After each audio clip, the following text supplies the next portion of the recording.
주신 하나님의 말씀은 어제에 이어서 사도행전 10장 9절부터 16절까지 사도행전 10장 9절부터 16절까지 교독하고 마지막 절은 합독합니다. 이튿날 그들이 길을 가다가 그 성에 가까이 갔을 그때에 베드로가 기도하려고 지붕에 올라가니 그 시각은 제6시더라. 그가 시장하여 먹고자 하되 사람들이 준비할 때에 황홀한 중에 하늘이 열리며 한 그릇이 내려오는 것을 보니 큰 보자기 같고 내 귀를 메어 땅에 들이웠더라. 그 안에 땅에 있는 종 네 발 가진 짐승과 기는 것과 공중에 나는 것들이 있더라. 또 소리가 있으되 베드로야 일어나 잡아먹으라 하거늘 베드로가 이르되 주여 그럴 수 없나이다. 속되고 깨끗하지 아니한 것은 내가 결코 먹지 아니하였나이다 한데 또 두 번째 소리가 있으되 하나님께서 깨끗하게 하신 것을 내가 속되다 하지 말라 하더라. 이런 일이 3번 있은 후 그릇이 곧 하늘로 올라가려 하느니라. 아멘. 오늘도 실시간 유튜브를 통해서 선한 이웃의 기도의 향연 속에 새벽을 깨우는 우리 성도님들 모두에게 여호와 샬롬 지키시는 하나님 평강과 풍성한 은혜를 축복합니다. 탄광촌을 방문한 어느 목사님이 새까만 통로 입구에 아름답고 하얀 꽃이 자라고 있음을 발견했답니다. 놀라운 것은 이 탄광에서 오가며 떨어지는 석탄가루가 꽃잎에 닿자마자 바닥에 사르르니 떨어지고 매끄러운 꽃잎은 더욱 빛나 보이더라는 것입니다. 마치 막연한 죄악의 한가운데에서 서 있는 의인처럼 진리 속에 의연히 피어나는 꽃과 같아서 베드로전서 1장 12절 말씀과 같이 너희가 진리를 순종함으로 너희 영혼을 깨끗하게 하여 거짓이 없이 형제를 사랑하게 이르렀으니 마음으로 뜨겁게 서로 사랑하자고 권면하였습니다. 오늘 본문 9절 말씀으로 이튿날 그들이 길을 가다가 그 성에 가까이 갔을 그때에 베드로가 기도하려고 지붕에 올라가니 그 시각은 제6시더라. 제6시는 우리 시간으로 12시 말하는데 그러니까 낮 12시만 되면 베드로는 항상 기도하여 주님의 뜻을 구하고 또 나아갈 길을 찾았다는 것입니다. 실수투성이었던 지난날을 돌아보며 이제는 그때를 거울 삼아 우리들 또한 행여 육신의 생각으로 유혹에 빠져서 시험에 들지 않도록 깨어 기도하고 깨끗하게 하심을 항상 간구해야 될 줄 믿습니다. 그래서 11절 말씀에 하늘이 열리며 한 그릇이 내려오는 것을 보니 큰 보자기 같고 내 귀를 메어 땅에 들이웠더라. 그 안에는 땅에 있는 각종 4발 가진 짐승과 기는 것과 공중에 나는 것들이 있더라. 여기 베드로가 바라본 환상의 의미는 무엇이었을까요? 이는 다름 아닌 믿음으로 구원을 얻는 그 과정에서 어느 민족, 어느 누구에게나 습관처럼 구습에서 벗어나는 오직 하나님만의 은총이 있다는 것입니다. 즉 하나님이 깨끗하게 하신 지금도 베드로가 믿고 있었던 그 구약시대의 선민 우월주의에 따른 유대교의 명목으로 토라, 그러니까 모세 오경만 주장하며 신약성경을 인정하지 않는 자기 모순에 빠져 있다는 것이 아니겠습니까?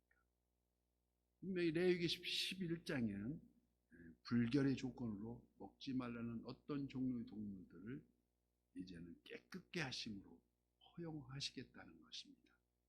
이는 정통 유대인 베드로나 이방인인 고넬료나 전혀 복음에는 깨끗게 하심으로 하늘의 별과 같이 창성해야 할 아브라함의 후손으로서 내가 너를 지명하여 불렀나니 너는 내 것이라고 선언하고 계신다는 것입니다. 그래서 오늘 보면 55절 말씀에도 또 두 번째 소리가 있을 때 하나님께서 깨끗하게 하신 것을 네가 속되다 하지 말라 하더라. 즉 깨끗하게 하신 것, 예수 그리스도께서 흘리신 십자가 보혈, 그로 인해서 갈보리 언덕에 예수님 십자가 그 피로 내 죄를 깨끗하게 씻었네. 그 피로 말미암아 그리고 그 이후에 부활 승천하셔서 전능하신 하나님 우편에 앉아 계시다가 거기로부터 살아있는 자와 죽은 자를 심판하러 오신다는 것이 아니겠습니까?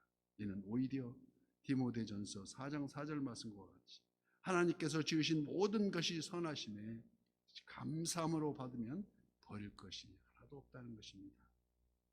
이는 하나님 말씀과 기도로 거룩하여 지니기 때문이 아니겠습니까?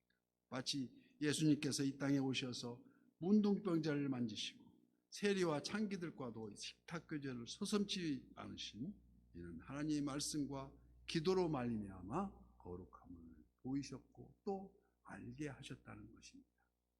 하나님께서 이방인 고넬료를 선택하신 이유는 전적인 하나님의 은혜지만 다만 그가 기도하는 사람이라는 사실과 많은 백성을 구제하는 사람이었기 때문입니다. 그래서 그가 바로 하나님을 경외하는 자이기 때문이 아니겠습니까? 하나님을 경외한다는 것은 하나님을 두려워할 줄 안다는 것이고 하나님을 경외한다는 것은 범죄하지 않는다는 것입니다. 모세가 호렙산에서 하나님으로부터 십계명을 받을 때 우리와 번개와 나팔 소리와 산의 연기를 보았습니다. 이때 모세가 백성을 향해서 두려워하지 말라고 외칩니다. 하나님이 임하심을 너희로 시험하고 너희를 경외하며 범죄하지 않게 하려 하심이라고 말합니다. 하나님을 진정으로 두려워한다면 죄를 지을 수가 없기 때문입니다. 마치 요셉이 애굽에서 총리가 된 이후에 이스라엘 민족이 생육하고 번성하여 강하게 되자 애굽의 바로 왕이 히브리 여인들 산파를 시켜서 해산할 때 아들이면 나일강에 던지고 딸이거든 살려두라는 명령에도 산파들이 임으로 살려주었습니다. 그러자 하나님은 그 산파들의 집에 은혜를 베푸셨다는 것입니다. 출애굽기 1장 21절 산파는 하나님을 경외하였으므로 하나님이 그들의 집을 왕성하게 하신지라 기록되어 있습니다. 오늘 본문 속에 고넬료 또한 하나님의 음성을 듣고 사도 베드로를 통해서 복음을 접하게 되는 축복을 받게 되었다는 것이 아니겠습니까? 복음에는 왜 복이 있습니까? 복음 안에 영원 구원이 있기 때문입니다. 예수 그리스도. 오늘 본문 읽지는 않았지만 22절 말씀입니다. 그들이 대답하되 백부장 고넬료는 의인이요 하나님을 경외하는 사람이라 유대 온 민족이 칭찬하더니 그가 거룩한 천사의 지시를 받아 당신을 그 집으로 청하여 말을 드리려 하느니라. 성경은 고넬료의 사건을 사도행전 10장에 걸쳐 전체에 걸쳐서 기록하고 있습니다.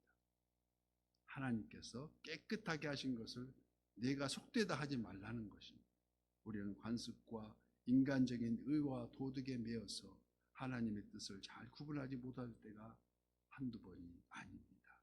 베드로가 묵상하는 중에 고넬료가 보낸 사람이 도착하였고 그들의 말을 듣고 하나님의 뜻이 어떠하심을 알게 되었다는 것이 아니겠습니까?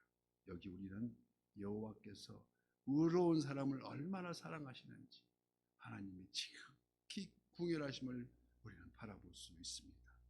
마음이 청결한 자는 복이 있나니 그들이 하나님을 볼 것이며 고넬료는 그 마음에 청결한 자였습니다. 순결한 마음으로 하나님을 경외하고 선한 이웃으로 섬기며 기도하는 자였다는 것입니다. 오늘 또 새벽을 깨우면서 우리들 모두가 그들과 같이 주가 주신 능력으로 일어나서 걸으며 하나님 음성에 귀를 기울이며 하나님의 음성이 네가 지금 아프냐? 그래 나도 아프다는 음성을 들으면서 하나님을 경외하며 어떤 어려움도 이겨내는 저와 여러분 되시기를 예수님 이름으로 축복합니다.